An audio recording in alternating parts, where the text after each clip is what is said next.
প্রতিদিন কবর ঘোষণা দেয়, ওরে আল্লাহ বান্দা বান্দিরা, জমিনের উপরে তোরা নাফরমানি করে ঘুরে বেড়াচ্ছি, জমিনের উপরে বড় দাম্ভিকতার সঙ্গে ঘুরে বেড়াচ্ছি, জমিনের উপরে বড় মস্তানি ভাবে ঘুরে বেড়াতে লেগেছে। ওরে আল্লাহ বান্দা বান্দিরে, আমি কবর তোর কি মনে পড়ে না? এই জমিনে নিজে তোকে একদিন আসতে হবে। আমি কবর বড় একা থাকার জায়গা, আমি কবর বড় অন্ধকার জায়গা, আমি কবর পোকামাকড়ের জায়গা, এখানে তোকে একদিন আসতে হবে। তার জন্য তুই প্রস্তুত নিয়ে আয়, তার জন্য তুই তৈরি হয়ে আয়। ইমাম বুখারী মুসলিম বলে, কবরের জমিনে যখন মানুষকে রাখাবে, ওই কবরের জমিনে আল্লাহ আমার রাসূলুল্লাহকে তাশরীফ নিয়ে এসে থাকে। এবং ইমাম বুখারী মুসলিম বলে, ওই কবরের জমিনে একটা প্রশ্ন হবে, আমার রাসূলুল্লাহকে দেখিয়ে প্রশ্ন করা হবে, ইনি মুহাম্মদ রাসূলুল্লাহ, ইনা সম্বন্ধে তোমার দুনিয়াতে কি ধারণা ছিল, ইনা সম্বন্ধে তোমার দুনিয়াতে কি রায় ছিল? যদি তোমার আমার দুনিয়ার জমিনে রায় হয়, আরে খাতুরে জান্নাত কেউ কবর ছাড় দিচ্ছে না, এই রকম যদি মেন্টালি হয়, ওই কবরের জমিনে তোমাকে ধরা পড়তে হবে। কেন রাসূলুল্লাহ জানিয়ে দিয়েছে, খাতুনে জান্নাত ফাতেমা হলো আমি রাসূলুল্লাহ আমার শরীরের অংশ। নবী নূর ফাতেমা শরীরের, রাসূলুল্লাহ শরীরের টুকরো, খাতুনে জান্নাত নূর।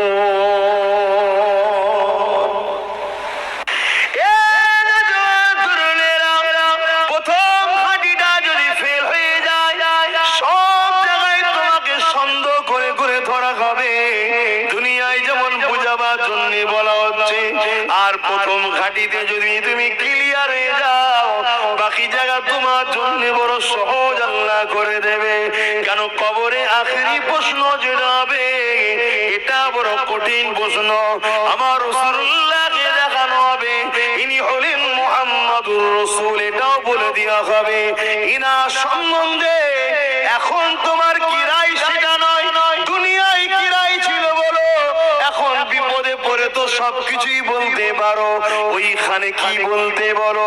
রাসূলুল্লাহ সম্বন্ধে তোমার ধারণা কি ছিল? দেখো আল্লাহ নবী জানিয়ে দিল, এ দুনিয়ার মানুষেরা, আমার খানদানকে যারা মহব্বত করে, তারা আমি রাসূলুল্লাহ আমার জন্যই মহব্বত করে। আমার খানদানে যারা বিরোধী করে, তারা মূলত আমি রাসূলুল্লাহ আমার জন্যই বিরোধী করে। এই দুনিয়ার জমিনে যারা আহলে রাসূলদের বিরোধী করে, খানদানের রাসূলদের বিরোধী করে, এই বিরোধী করাটার মূল লক্ষ্য হলো রাসূলুল্লাহরই বিরোধী করা। এই দুনিয়ার জমিনে তুমি রাসূলকে কি বলে ডাকতে, কি নজরে দেখতে? নবীর পরিবারদের সম্মান মর্যাদাটা রাসূলুল্লাহরই সম্মান মর্যাদা। কেন তাদের সম্মান নবীর সঙ্গে জড়িয়ে আছে। তাই নবী আমার জানিয়েছিলেন, যারা আমার হাসান হোসেনকে ভালোবাসবে, তারা আমি রাসূলুল্লাহ আমাকে ভালোবাসলো, আর আমাকে যারা ভালোবাসে, আমার আল্লাহ তাদেরকে ভালোবাসে।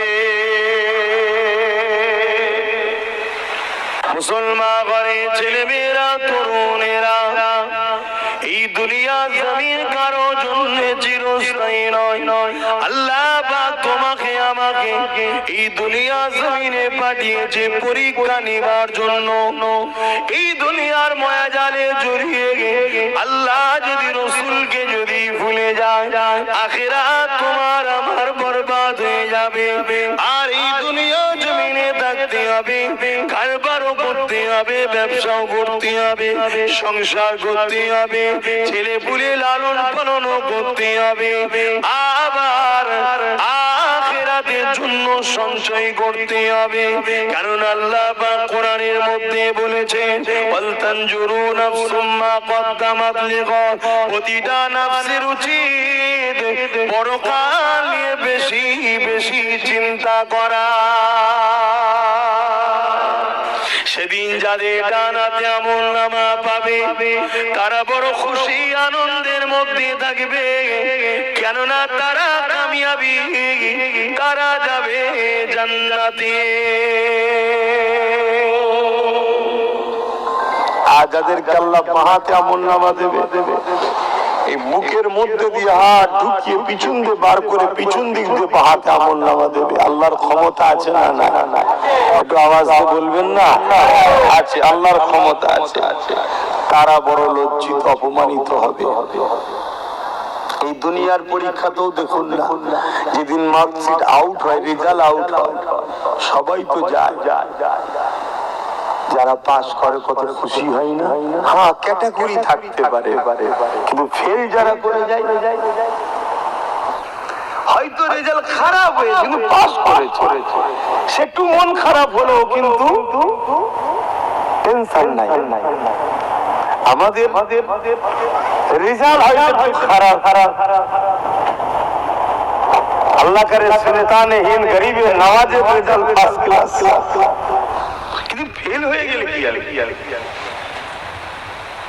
এখানে তবু দ্বিতীয়বার পরীক্ষার চান্স আছে, অন্ত চান্স হযরত ইমামে আযম একদিন কারবার ব্যবসাখানায় বসে রয়েছে। ইমামে আযমের কাপড়ের দোকান ছিল, কাপড়ের ব্যবসা করা এটা অনেক নবী আলাইহিস সালাম ওলি আউলিয়াদের সুন্নাহ।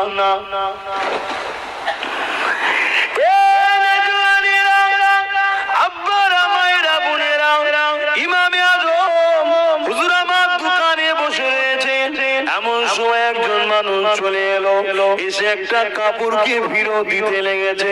হুজুর আমার পরিবার এটা পছন্দ করে না, বা আর একটা রায়াতের মধ্যে আছে তার মধ্যে ছিঁড়া ফাটা রয়েছে, যাই হোক এটাকে আপনি চেঞ্জ করে দিন। ইমামে আযম এই কাপড়টাকে নিয়ে কাঁদতে লেগেছে।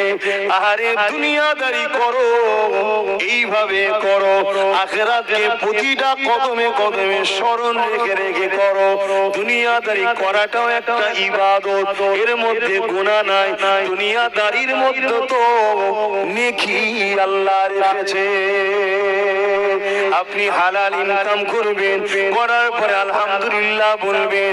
একটা খদ্দের লোক 5,000 10,000 হোক আর 5 লাখ হোক, আপনার হালাল ইনকাম হলো, আপনি আলহামদুলিল্লাহ বললেন, টাকাটাও হলো। আলহামদুলিল্লাহ বলার জন্য ইবাদত নেকি হয়ে গেল। এটাই হচ্ছে ব্যাপার। আপনি একটা কাপড় কিনলেন, কাপড়টা কেনার সময় পড়লেন, বিসমিল্লাহ বলে পড়লেন, আলহামদুলিল্লাহ শুকরিয়া আদায় করলেন, আল্লাহ আমায় দিয়েছে।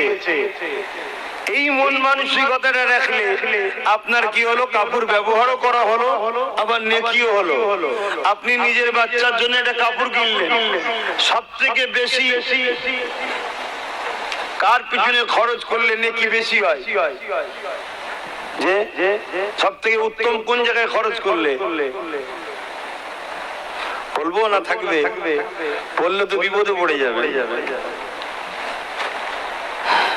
বললে বিপদে পড়ে যাবেন, অসুবিধা আছে। সব মশলা আমভাবে দেওয়া যাবে না, সব চারিদিকে শুনছো তো, অসুবিধা আছে। যা নয় তাই চেয়ে বসে থাকবে, তখন বিপদ হয়ে যাবে। হুজুরকে জল চাইলে এসে তো বিপদে পড়ে গেলেন বাবা।